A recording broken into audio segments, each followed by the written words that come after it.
Welcome to another special edition of the 3 and 10 podcast. These discussions with investment or industry leaders are set apart from our regular Friday podcasts. They are both longer and more in depth. We hope you will enjoy, learn, and profit from this special edition of the 3 and 10 podcast.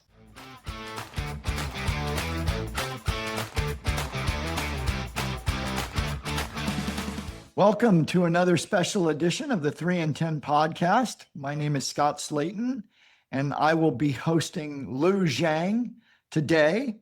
Lu is a venture capitalist, entrepreneur, and founder of Fusion Fund, a Silicon Valley-based venture capital fund. Lu did her engineering degree at Tianjin University in China, and then went on to get a master's in material science from Stanford University. She's been recognized by Forbes in their 30 under 30 honor and was recognized by the World Economic Forum as an extraordinary young global leader.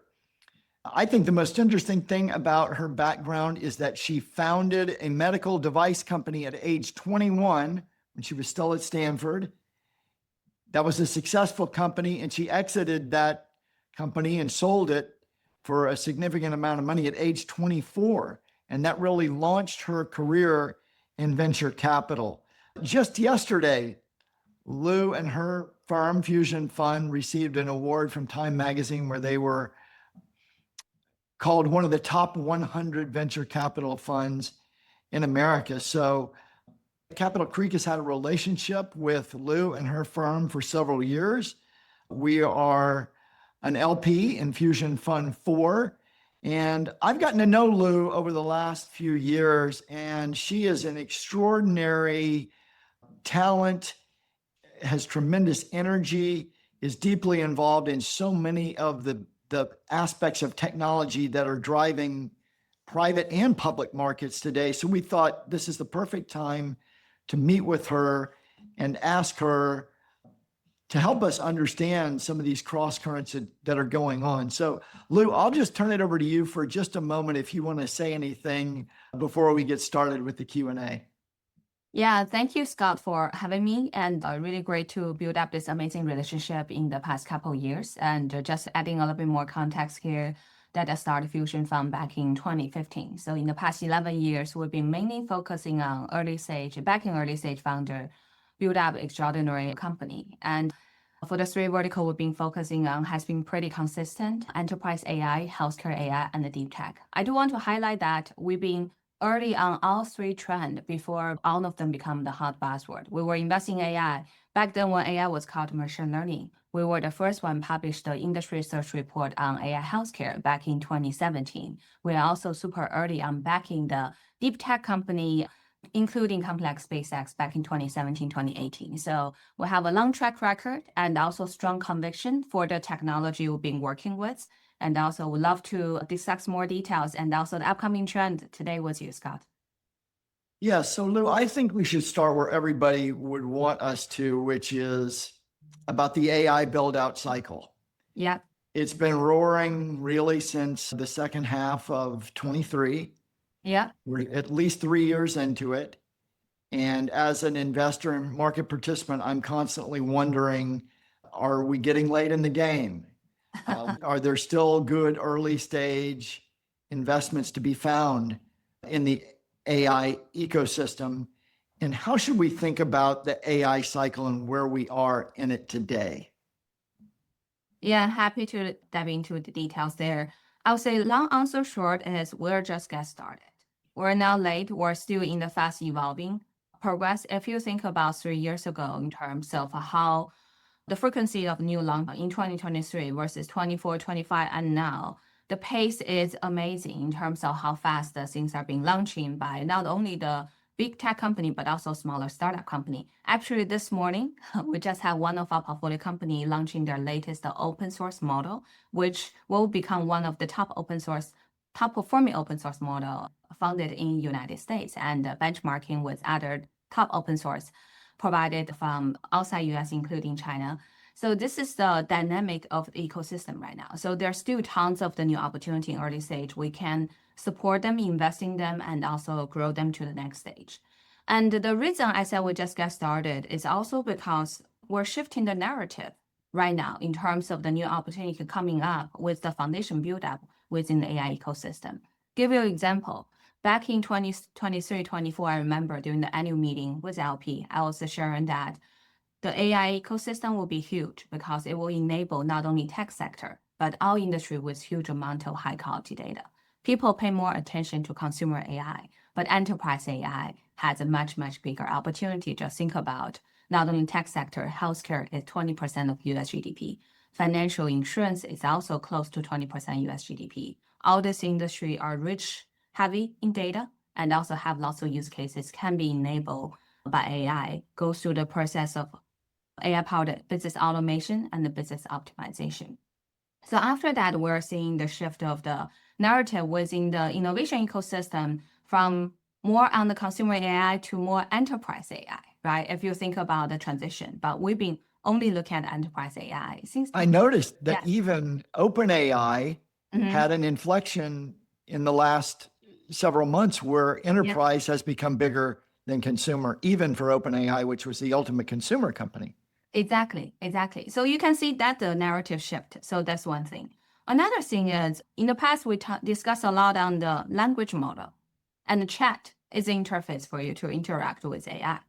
Now the narrative is shifting from language model to physical AI model to word model, because it's not only just about the two-dimensional world we want to use AI, how to apply AI in the physical world, the real world, three-dimension in order to really support us day to day.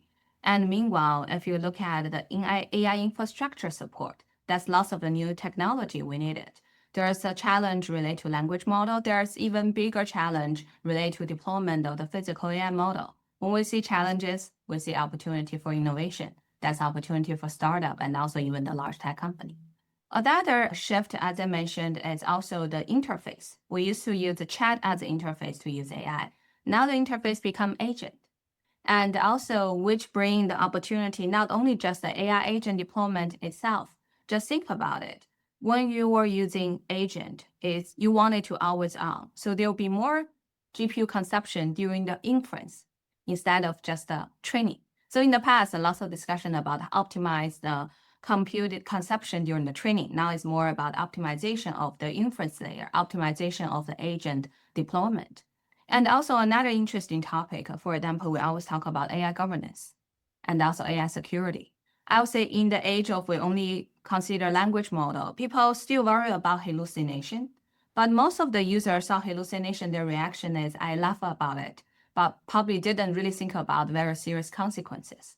Now with the physical AI deployment, this is the use cases we're talking about in the automobile company, logistic, manufacturing. If any mistake happen, people may die. They might be, very serious accident. That's the reason we cannot wait until the deployment happen, then try to implement AI governance. We have to have AI governance layer as a precursor, AI security system as a precondition before we deploy lots of the physical AI on the field. Give you an example. Recently in July, I went to the AI for Good Summit in Geneva. This is my first time spending time there. AI for Good Summit is organized by United Nations, and they are mainly to really facilitate collaboration across different countries, talk about the future of AI for good and also for the society. And this year is the first year they launched their AI for Good Commission. The chair is Mark Benioff, the founder CEO of Salesforce, and also President Kagame from Rwanda. And they also assembling roughly 40 world leaders as a founding member. I'm very honored to be one of them. So Jensen Huang was there as well. Brad Smith from Microsoft is there as well. So it's a mix of a tech leader and also a political leader and also nonprofit leader. And what we discussed was like 3-4 hour meeting is really focused on AI governance and open source. And you can see this is the new kind of narrative right now. It's not only just a talk about benchmark of the AI performance, but also very practically, where is the risk profile when we deploy AI? That's very hopeful because many of us have been worried about this. And in your opening remarks, you mentioned about an investment in an open source AI company. I think a lot of us have been confused about open source versus closed proprietary, and can they both coexist? can they both be successful? And Yeah. what would differentiate them in the marketplace? And then, of course, from the American perspective, there is some concern that China may just give away open source for free and that we're stuck with all this physical plant and data centers. And do we really need it all if it's going to be commoditized and given away for free? So can you help demystify that and help us understand how this may play out? Yeah, happy to. Actually, we published our report on open source AI about 2 years ago, and next we will update our report, which I'm happy to share with you, and we'll make it public on our website if anyone wants to check it out. So I think first thing, media love the narrative that US-China rivalry, that open source competition. Yes, we want to give a lot of credit to the open source model from China, really top performing and also much lower cost, which is amazing. But on the other side, we also should realize that open source community is a global collaborative community. The infrastructure tool open source model from China we're using was the open source tool and the infrastructure and the framework from United States. So I think this is the beauty of the open source community, is supporting the global innovation. But on the other side, I think the future will be a hybrid mode. There's a value for closed source model, there's value for open source model. And for a closed source model, I think fundamentally they choose this business model is because they found out in US, they can have their API as a product. The model can be a product itself, so can directly sell the model as a service. But in China, I think the model company there found out it's not that easy to have this enterprise AI market. So using open source is a really good way for them to build up reputation and also build up recognition across the developer community. And then they can build up business model on top of that. So I think both are very important and both are applied to different use cases scenario. Another thing I want to highlight is people always talk about, why the large company in the United States are now doing open source. They're doing open source. It's just the direction is different. You can see lots of the top performing in terms of benchmark data, the open source model from China, they're the big language model, large language model, like over 2 trillion size. But if you look at, for example, NVIDIA have been working a lot on open source. And also one differentiation I do want to tell, model we talk about from China, the open weight, but they're not 100% open source. They don't open their data. For example, for NVIDIA, their open source model is 100% open. They also have their open data. Really important distinction. Yes, and meanwhile, they are not really focusing on build up the large size open source model. They're focusing on the smaller model, a smaller language model, smaller physical AI model, be able to easily deploy on their customer side. Because customer, yes, there might be some generic use cases. They want to use large language model to cover all different variation. But for most of the highly regulated industry, they cannot upload their data to the cloud. They want to have AI deploy on the private network and also be able to have better control on the edge devices. Then the size of the model really matters. So they probably want to have small language model instead of large model. But on the other side, this is also the reason open source is valuable. It gives control over the customer that they can have better, they can revise, they can do better kind of deployment and also have better control. So that's the reason you saw in US, the open source ecosystem is still pretty dynamic, including the company I just mentioned, a company we invested called Deep Reinforce. And they launched their first open source model about months ago. They already have over 15 million downloads. And just as a comparison, open source model launched by Google, they have roughly 21 million downloads in the past probably half a year. So this is small startup launching this model, the performance is really good, but they're large size, they're smaller size. So I think eventually we'll see both closed source, open source in parallel, be able to serve the industry with different purpose. And also, I don't think eventually it will be a narrative about US-China competition. It's just a different type of business model adapt to the different use cases. And it's a really good demystification of it because there's so much confusion. One thing I learned recently is that even if the model comes from China, it doesn't, you can download it and put it on your own server and it doesn't have to feed anything back to China. It's, Yeah. And I also want to add in one more thing there. People have a misunderstanding that open source model, you can just download, plug and play. No, most of the open source model, you cannot directly implement and use it. You still need to do lots of fine tuning.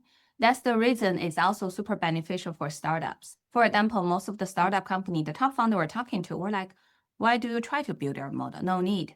Pick a good open source model and start to do optimization, fine-tuning on top of it. And they are able to fine-tuning the open source model with their rich, high-quality data library for the specific industry and use cases they're focusing on. Then they Right. will provide a ready-to-go product for you, for other industry to directly plug and play. So I think this is the sequence of the adoption. I want to now ask you a macro question about the mood in Silicon Valley. Is it becoming euphoric like it was in 2021, or is it rational? Are there too many optimists? How does it feel in the Valley? Because you're right in the heart of it. We're very far away. Please tell us what's going on there and how it feels. Yeah, so I like to always separate the technology with capital market. I think technology-wise, huge potential with AI will just get started, and there are tons of discussion right now. We also invest quite a few companies focused on physical AI, and this is really the next big thing. But on the other side, if you look at a capital market, yes, I think it's feel a little bit like 2021. So much capital rushing to AI, and lots of companies raise at a super high valuation when they just literally get started. I was joking that, half joking, used to be unicorn, billion-dollar valuation, supposed to be hard to get. You need to really have strong market validation with couple $100 million revenue. Now maybe couple of top researchers come together, launch a new lab, and A unicorn billion-dollar is valuation. born. Yeah, unicorn right away. There's almost over 60 of 70 new cloud company right now. If you really look at them, of course, every one of them think they will be the next Anthropic, but we all know probably only one of them will become the potential close to Anthropic than what happened to the rest. So I think the capital market is really, there's lots of bubble, but on the other side, not all the capital are in this rush mode. For example, not only us, I know lots of other investors, we're still trying to be very disciplined, focus on the fundamental of the business, identify the right founder with the long-term mindset of the making companies successful in 5-7 years instead of, okay, just want to optimize valuation for this every single round. And then meanwhile, to be honest, it happens every single time when we have a major technology trend. There'll be lots of capital got wasted, but eventually we'll have a generation of the technology integration. It's just that we need to understand AI is different, that we never saw the technology evolve so fast. I can give you an example. And the adoption be so fast. Adoption and also technology evolution, both. I'll give you an example. For example, we've been investing in enterprise AI companies since 2015, 2016. We'll have some company, they can grow revenue from $10 million to $120 million, $150 million in 4 years without new funding. Sounds amazing, right? It's a hyper-growth AI company. But if you look at our recent investment, we do have company also doing AI. They can have revenue growth from 0 to $100 million within 1 year or two. And also, if you look at the team size, 20 people, 30 people, and the concentration of the value creation is quite amazing. Because all this AI company, they're also empower themselves with AI capability. So their internal efficiency is really high. And meanwhile, for you, as you just mentioned early on, large corporate are really bullish about AI integration. So their budget for AI is much higher.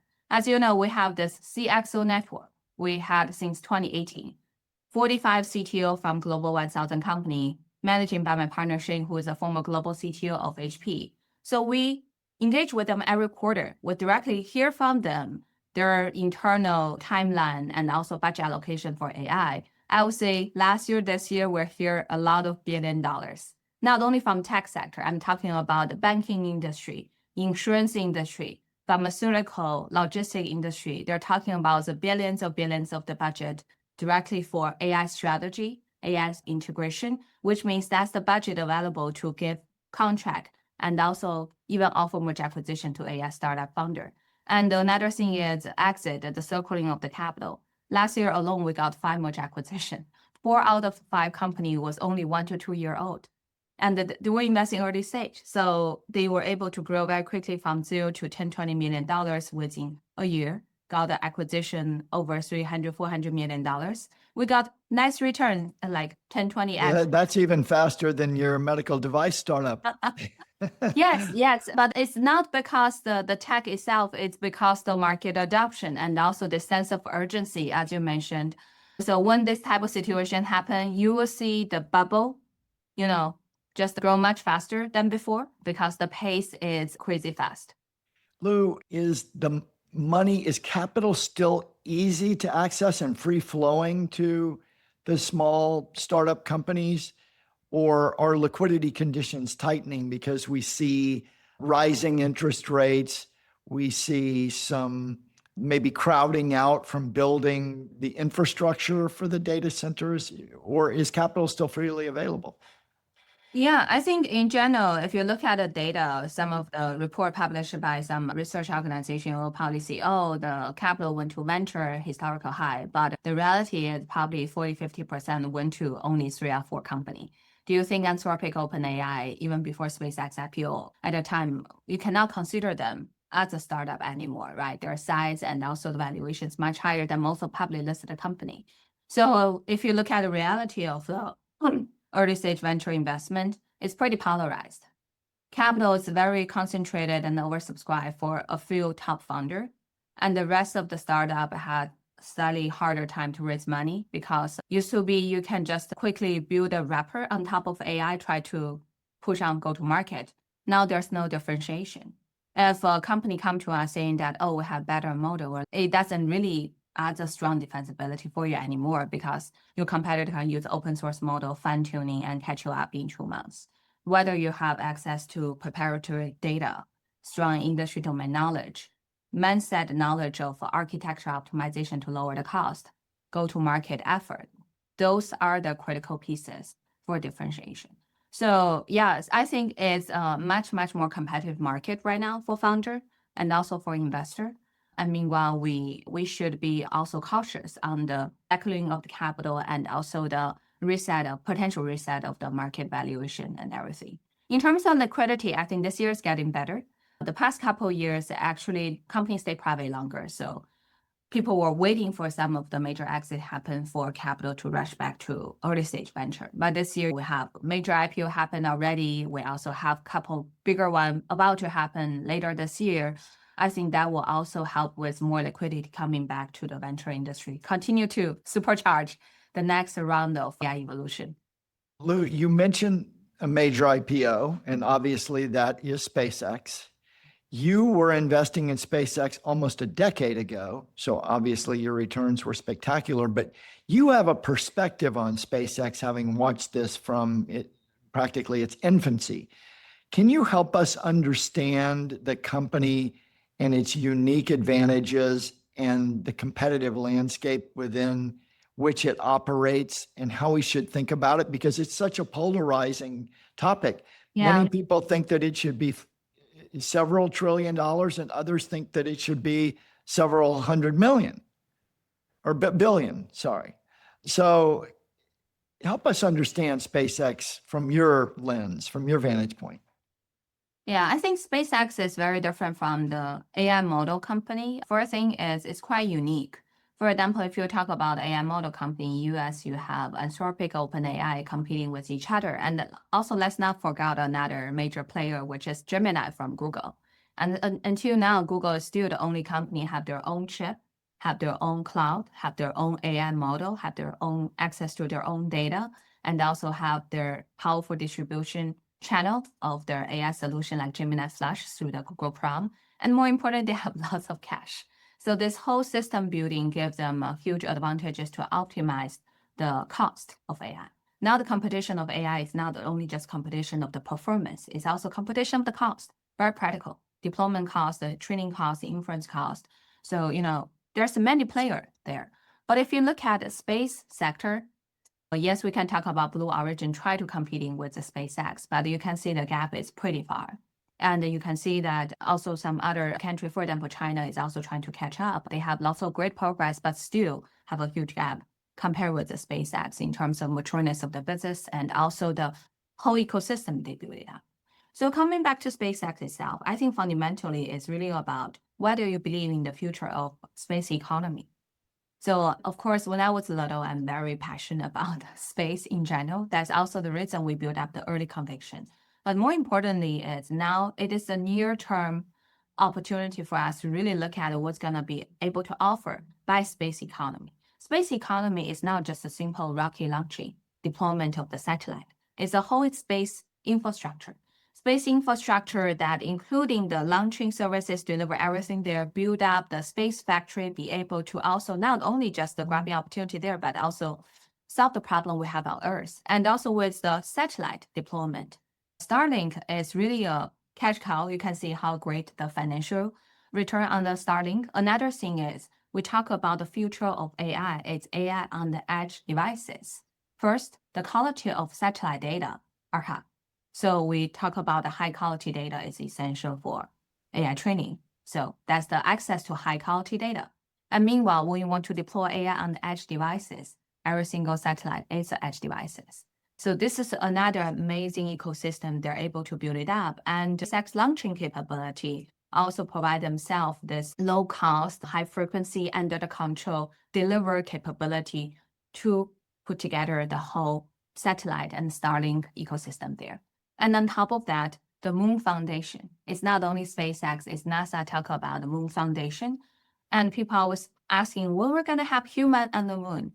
But before we have human on the moon, although this is on the timeline of 2028, 2029, we can also deploy robotics on the moon first. Another good thing about space industry is it's AI native and the robotics native from day one. Once you build up the space factory, even the launching cost is much lower compared with 5-10 years ago. Having a human up there doing the operation still have lots of potential risk. Radiation, you also need to spend a lot of capital to build up circular ecosystem in order to make sure people can live a life there. But if you just send the robotics there doing all the operation, it's much simpler problem, right? So you can see all the pieces information I'm presenting to you is only a small part of the future of the space ecosystem and space economy. I think space economy in the next couple of years will be a minimum $5 to $10 trillion size market. Now the only major player there. Of course, it will take some time for them to gradually build up all the infrastructure, and the AI component is very important for their internal strategy as well. But eventually, if they will be one of the biggest player for the space economy, then that's the future projection of their value. Of course, now if you look at the capital market, we only invest in early stage. That's the reason I love early stage.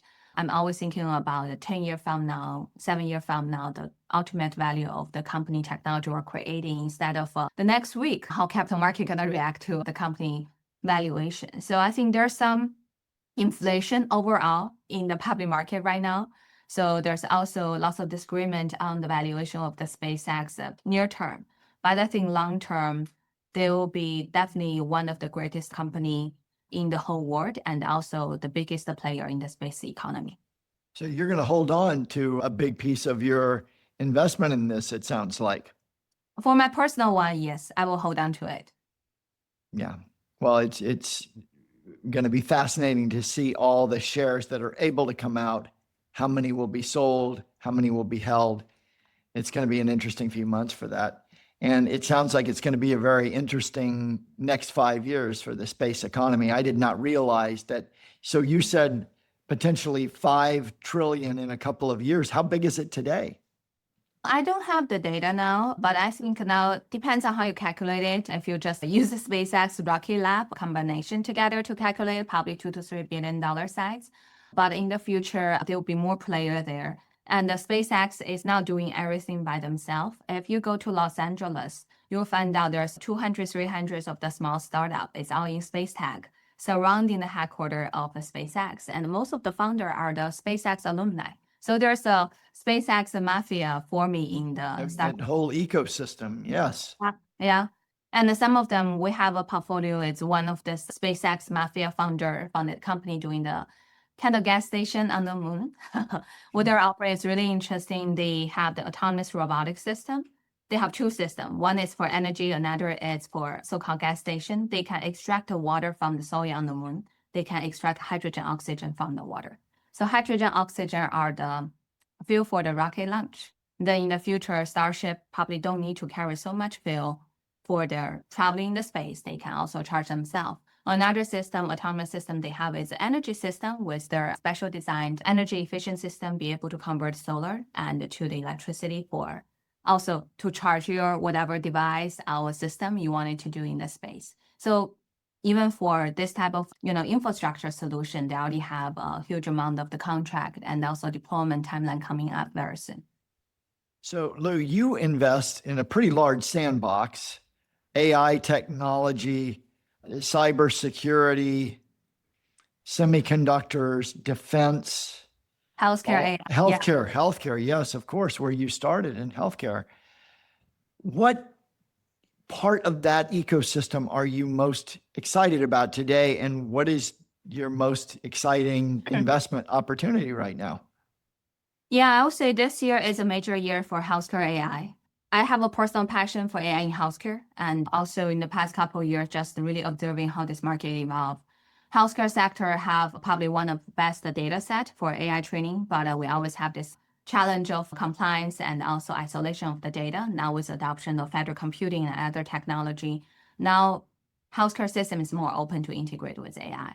I also serve as a board member for Common Spirit Health Foundation. Common Spirit Health is one of the largest nonprofit healthcare system right now in the United States with the thousands of the hospital and clinic. And when I talk with their CTO, they're actually deployment tons of the AI agent themselves.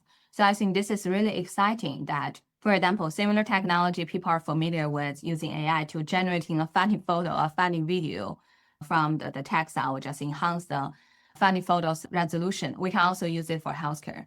If you remember the company I mentioned to you when we initially met, Sato Medical, they also recently closed a bigger round. They're using AI to do medical image enhancement. So the patient only need to take a few minutes, low resolution CT scan, MRI scan. Their solution can enhance the image quality to high resolution right away. That's great news. I'm tired of sitting in those machines. Exactly. You don't want to stay in that machine for like half an hour, 1 hour. It's also not efficient for the hospital. They also got a non-FDA approval. So it's FDA approved, apple-to-apple comparison. So this type of purely AI software solution is so easy to integrate across the hospital system, make it better, faster, cheaper for patient, and also improve the capacity for the hospital. So that's one type of technology.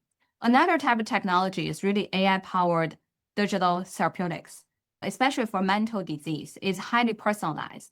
We always talk about the future of healthcare is a personalization, but how we do lower cost personalization, AI can help.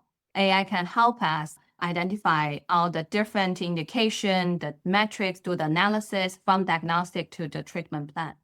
And meanwhile, with the fundamental tech evolving within healthcare industry, now we're really seeing the opportunity with solving some biggest problem in the human society. For example, we have a company using AI and also powered microglia cell solution with the potential to cure Parkinson. I'm not talking about pausing, I'm talking about reversing. And also this similar technology, microglia cell itself, also has potential as a cure for dementia. Just think about for aging population, that's huge. Maybe the biggest single problem that we have in our healthcare system, in our society, is dementia and Alzheimer's. 100%. And another company we just backed last year, I personally really like this company. And they're doing autonomous robotic system using high density ultrasound and also using AI as navigation system. They can identify the specific area from the nuance in human brain, which relate to the depression for every single patient. Do they interfere? And the early data already show they actually can cure depression. Of course, now it's still early. We need to do more experimenting in order to understand how long it would last. But just think about 20% US population has depression. And also the current solution, especially for teenagers, is taking a pill. And I think it's horrible. Not a great solution so far. No, not at all. So having a solution like this will really give us a potential alternative and even better solution for the, also again, one of the biggest problem we have here is not only for aging population, but also for younger generation who suffer from depression. So I really see this great opportunity leveraging AI for mental disease. And I think we will see some really good results in the next couple of years. Now, 10 years from now, I'm talking about 3-5 years from now. Well, one of the things I know about you is that your interests also span the public markets. And back in, I think it was the first quarter of 2025, you visited our offices and we were all interested in the semiconductors. And you told us to hold on to our NVIDIA and to buy AMD. And AMD has absolutely been an incredible stock over those last several quarters. And I'm just curious, now that we've seen some faltering in the semiconductor stocks for several months, how do you feel about that sector in the public markets and where that may be in the cycle?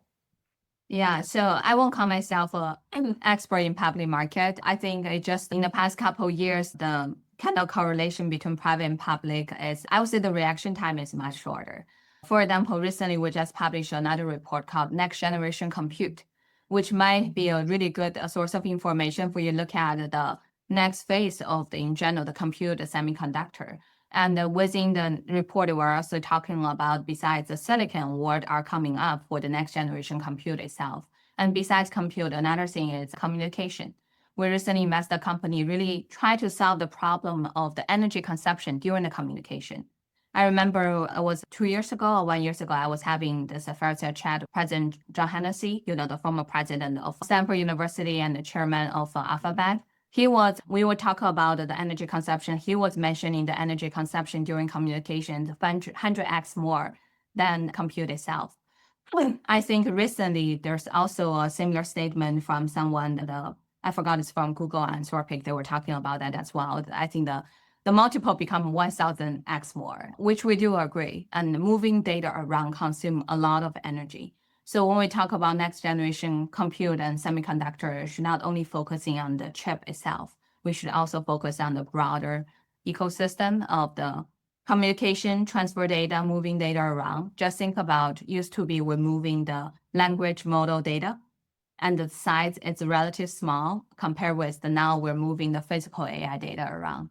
Physical AI data, this is so diverse, the data set, the size is much bigger. So I think related to that will be some interesting opportunity looking at. But in general, we're just get started with AI deployment. While we talk about the pace of AI deployments getting faster, but think about most of the financial institution, large corporate, their deployment of AI is probably less than, I would say, 5%. If we're gonna see the growth from 5% to 10% to 20%, demand of the compute, demand of the AI solution will continue to increase. So now we just still don't have enough compute and don't have enough energy to power the future of AI. I think energy We will get more and more efficient. Yeah. And I wonder if these fears of US not having enough electricity will be misplaced as we become more and more efficient with how we utilize the energy. Even we're more efficient with the utilization of the energy, it will increasing the adoption of AI because the cost will be lower, but the consumption, total consumption of energy is still gonna increase. Yeah, we still need more, a lot more, it appears. Lu, another area of your interest and expertise is in defense. Yeah. Which is, we've got two major wars going on. So much has changed in defense, really, since the Russia-Ukraine conflict kicked off in February of 2022, over 4 years ago. Drones, using AI in the field, robotics. Yeah, exactly. And I remember a few years ago, Google wouldn't even cooperate with the Defense Department about such matters. But now it seems like almost everyone is playing ball. How is it changing in defense, and where are the opportunities that you're seeing and investing as it pertains to defense? Yeah, I would say we don't have a particular defense category. It's more like we have lots of companies, they become dual usage. They have commercial usage, they have a defense use cases as well. They're also getting contract from the DoD and also from the NASA and working with them on different projects. It's exactly because of the opportunity you mentioned earlier. For example, now the deployment of the drone across the different, use cases, a different region. Really, first, for example, we have a company, they're doing autonomous AI system to provide risk analysis platform for the drone. Then, while you want to operate drone remotely in different region, how to do the risk analysis, the protection is very important. Another trend we discussed early on is AI on the edge devices, which also apply to most of the situation of the regional war. You cannot guarantee you always have network on the ground. Then you also wanted to AI be able to deploy on this edge drone or edge devices and also taking action as needed. And meanwhile, even for Starlink, we mentioned early on, right? It has commercial use cases, but also have lots of defense use cases as well. Another kind of challenge or maybe the innovation opportunity we're seeing is, yes, we're benefiting from AI. AI also bringing lots of the risk. The risk is not only the risk from the model itself, is the risk occur when we doing the deployment.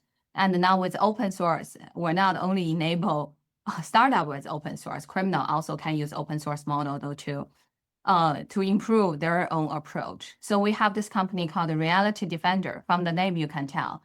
They're the company using AI to detect the deepfake inquiry, range from the video, audio, all different kind for highly regulated industry. They even have contract from the government and for some defense use cases because of that. Because this deepfake attacking will be more and more frequent, and also it might be critical for certain scenarios. So having the solution be able to identify that, even probably in the future, now we're using Zoom to talk to each other.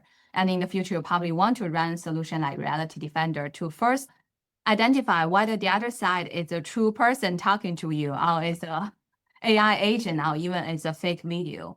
It is doable. Some of them are doable now. Some of them potential can be possible in the future. So this is kind of the area we've been looking at. And our interest in general within the space infrastructure naturally make them also dual usage, commercial and the defense. So I think, of course, what is happening across the world is really terrible. There's no good way to see any. Yeah, but on the other side, if you look at the resources and also the innovation support from the government, now probably is one of the time that there's the closest collaboration between private and public in terms of pushing the technology forward much faster. As you mentioned, Google employee was protesting weaponized AI a couple of years ago. Now Google have one of the largest contract with the Department of War for using AI in the battlefield. Yeah, even the controversy with Anthropic has been dire. I've heard nothing about that for months. It seems like a bit of a blending or merging of defense and cyber and space all into one kind of maelstrom with tremendous investment opportunities.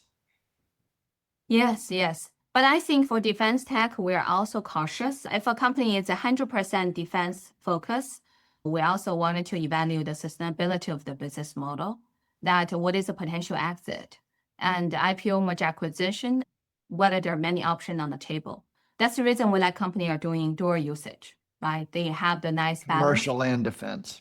Exactly. Yes, that makes sense. Well, Lu, I know you're a very busy person, but you must find time outside of work to do interesting things. So what are your hobbies outside of venture capital investing and entrepreneurialism?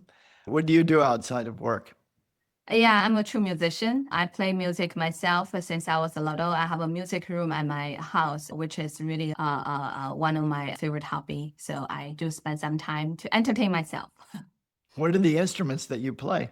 I play piano. I was trained playing classical piano since I was young. I also play violin. I also play a drum set. I was in the Stanford marching band playing the drum. Oh, wow. I didn't know that about you.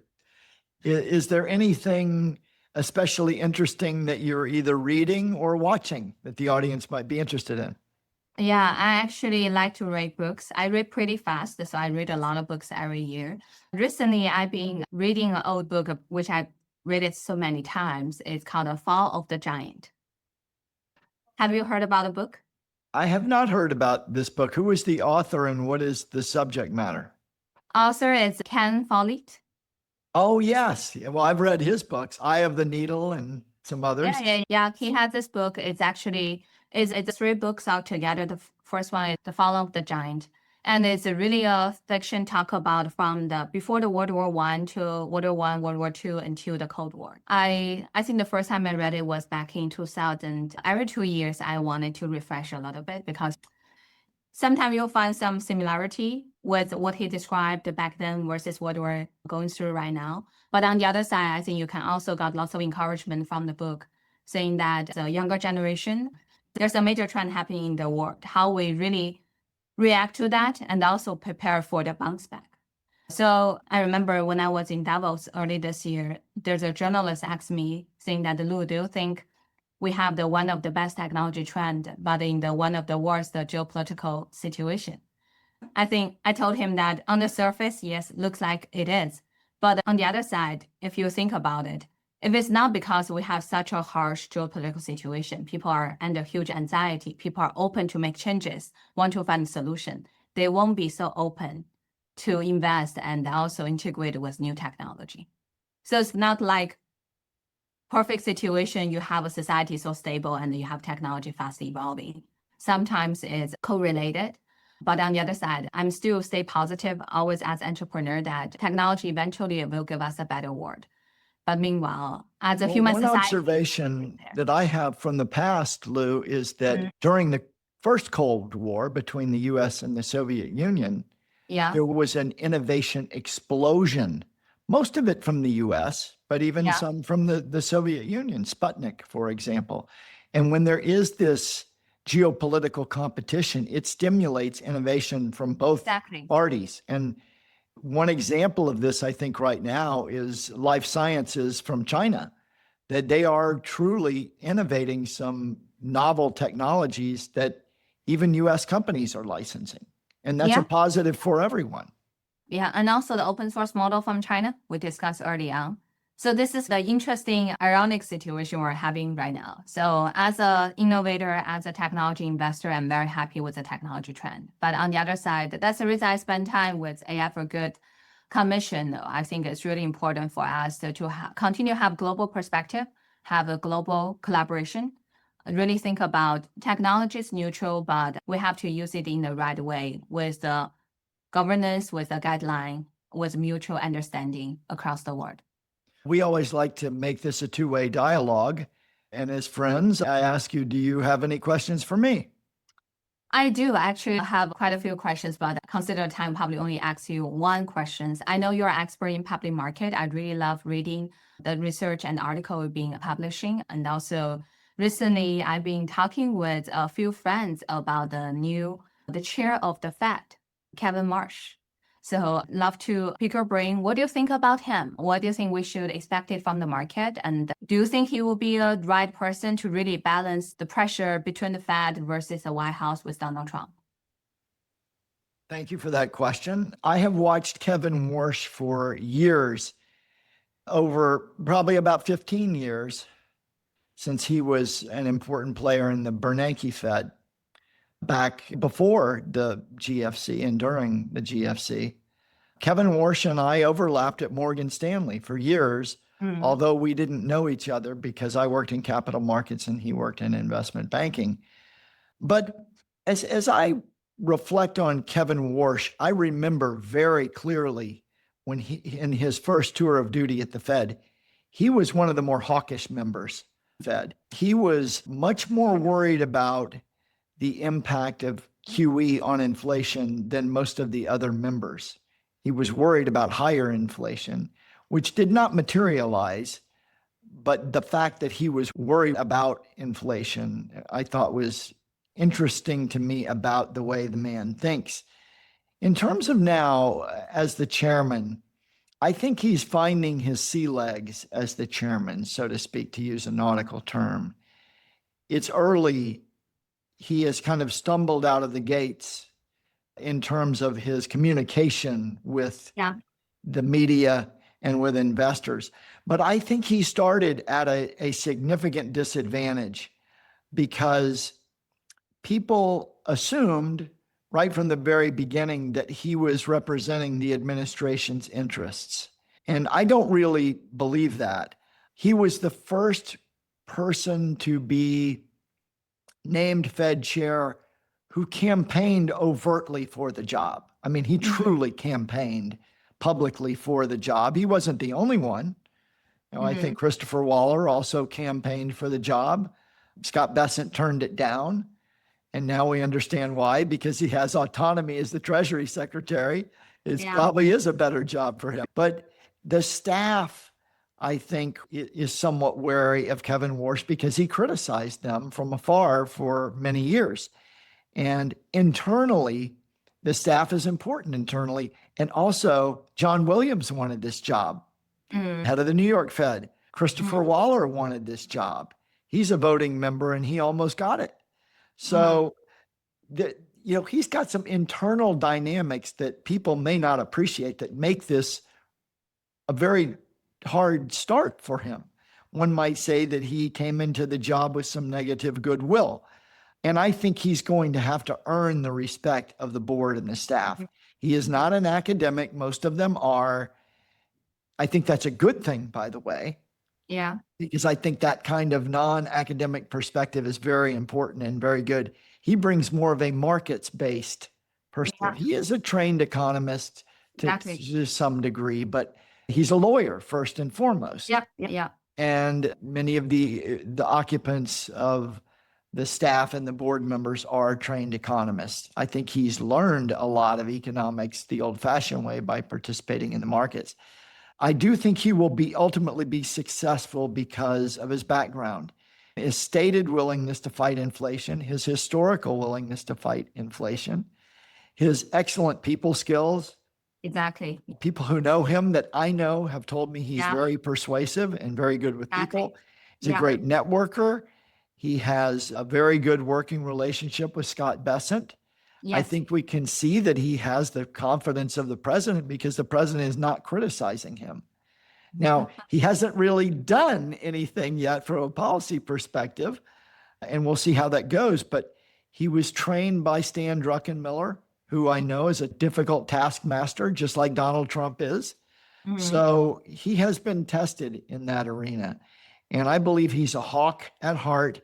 I really believe he will figure out how to return inflation to the 2% target, but it will take time. Inflation has been embedded in the US economy over the last 6+ years. It is not going to be removed overnight. And I think we need to give this man some grace and some time to build his program and to run the Fed for a while before we expect to see results. So the question is well timed because later this month on the 27th through the 29th, we're going to have the Jackson Hole Symposium that is put on by the Kansas City Fed every year. And this can be a technocratic kind of gathering of global central bankers, but it is also a forum where Warsh can take the opportunity, I would call it a golden opportunity, to lay out more clearly what he believes the Fed's reaction function would be or could be, and also to lay out more clearly how he is planning to run and change the institution. And I think that will calm a lot of market participants down and begin to restore faith in his chairmanship. So I think it's a great opportunity for him. Whether he will take it or not, I do not know. It is still very much on the table that rates could be raised at the September meeting, but those odds have fallen from 70% following his press conference now down to 30%. Yeah. So a lot of interesting things going on with the Fed as an institution and the policy path, but we'll see. I think when we look back in several years on Chairman Warsh, I think we will largely see that he has been successful. And I certainly hope for the country and for our capital markets that he is successful. Yeah, same here. I also hope Chairman Warsh will be very successful, especially for just think about potential, of course, lots of opportunity, but also challenge you're potentially facing in the next 1 year. But I agree with you. For my friends who had experience working with him before, I also heard a consistent feedback in terms of super intelligent, very persuasive, very practical. I think in this special situation, especially the tension between the Fed and the White House, it's really important to have someone be able to align the interest and make things work, right? That is better than perfect. We just need to get job done. Lu, our time is running short here, so I just want to thank you for your time, for your thoughts, for your innovation, for doing a good job for your LPs. And I hope our audience enjoyed this as much as I did. Thank you, Scott. Really appreciate you having me. Right. We will see you soon. Thank you to everyone for listening.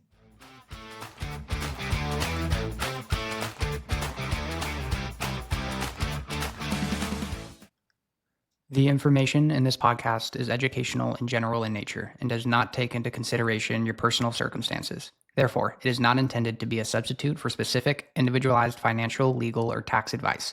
To determine which strategy or investment may be suitable for you, consult the appropriate qualified professional before making any final decision.